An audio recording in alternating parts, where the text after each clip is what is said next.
Agree. This is Reverend Sharpton. Good afternoon. Hey, I was just reading something this morning pertaining to the tax cut. Bank America, their income was $1.5 billion, but because of the tax cut, it was $4.5 billion last year. Their overall profit soared by 30%. They had the most profitable year they've ever had, and these folks did not need that tax cut, Brad. No, and the corporate tax cut, when you're coming down from 37% down to like 23, 22, some of them even more than that, and they can bring their out of the country business, not business, but money in and not taxing. It was Christmas for them before December, and they gave a little tax break to the middle class that's going to run out in 5 years, so you get $1,000, $1,500 for 5 years. While these people are going to make zillions of dollars. And Trump was on this morning from Florida. I think he was in Hialeah, Florida, speaking about this is the biggest bill that's been ever done. Nobody's on a tax bill like this. Absolutely not, because it is an absolute gift to the wealthy, to the rich. I don't know anyone, including other Republicans, that would even have wanted to try to do something like that when they were in. And you just read one article. I can tell you across the board that happened, not only with Bank of America. Yeah, Sally Gates, she wants the rich to pay, their fair share.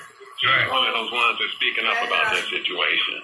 No, that's absolutely right.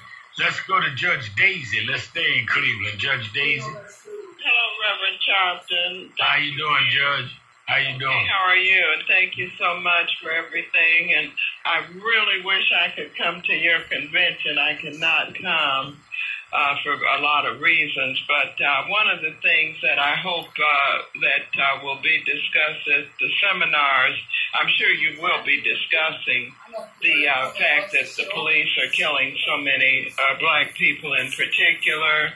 Oh, yeah, Ben Crump is leading that, the attorney for Trayvon and for Sacramento. Ben Crump's leading that Wednesday, opening day, when Eric Holder gets finished.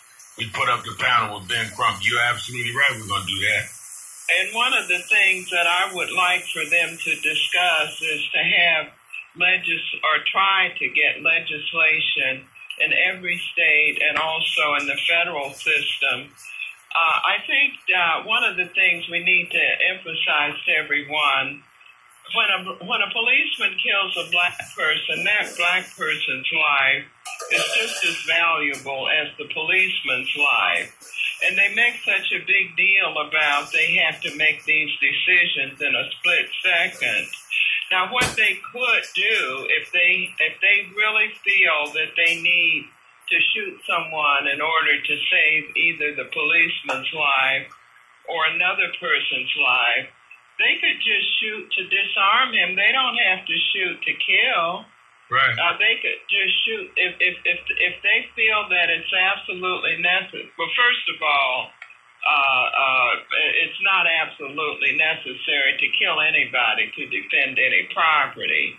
But if it's necessary, in their opinion, to kill someone, or not to kill them, but to stop them by shooting, they should shoot to disarm them. They could easily do that. And that way, if they're wrong, then the person at least is still alive. And if they're right, they still have the person in custody. And I know of a case, at least someone else told me of a case, where a black policeman did shoot someone to disarm him. And then he was criticized because he didn't kill them. Yeah, I've heard that. You know, the other thing, Judge, and I raised this case in a case here in New York a week before last in Crown Heights, where they killed a man saying he was emotionally disturbed, had a pipe they thought was a gun. Whatever happened to your stun guns? You don't have to shoot a gun at all. You've got all of these guns now, the stun guns, where they can shoot you, which disables you for a minute or stings you for a minute. There's all kinds of things you do other than stand up and shoot 8, 9, 10, 12 times at somebody.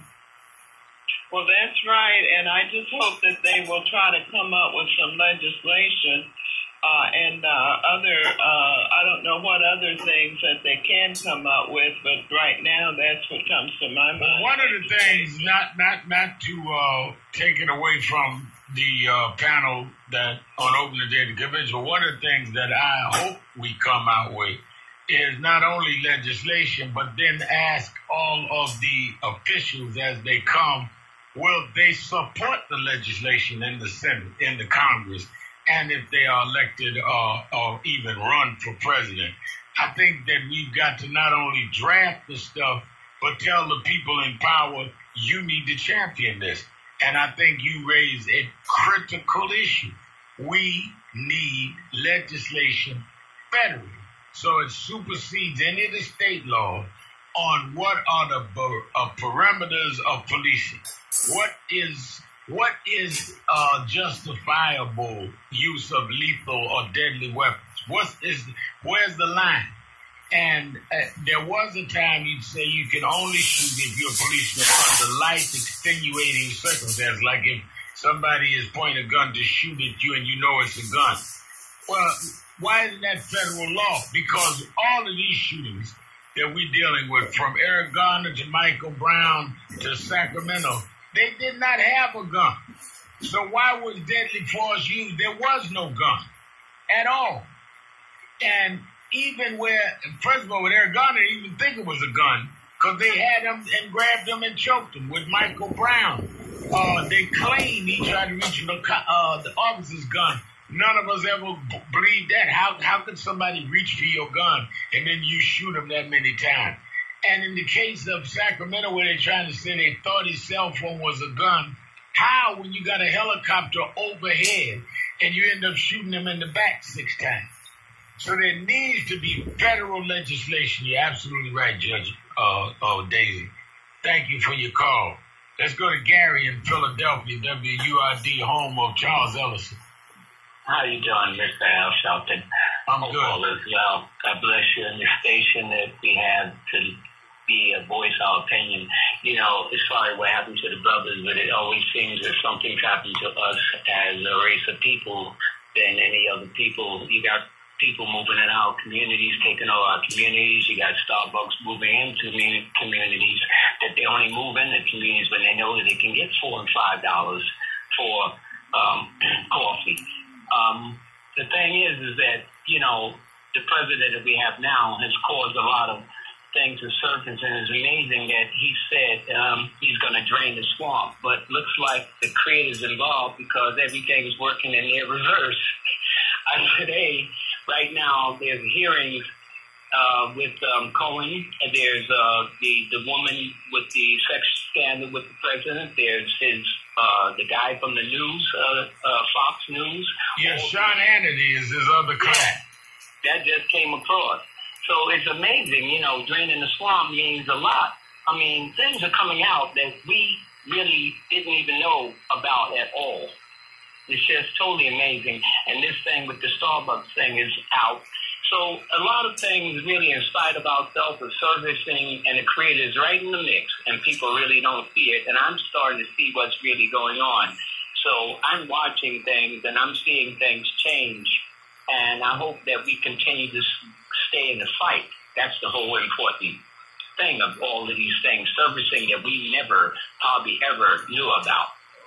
Yep. Let's take a break on that. Thank you, Gary. Keeping it real. Shelton. Be right back.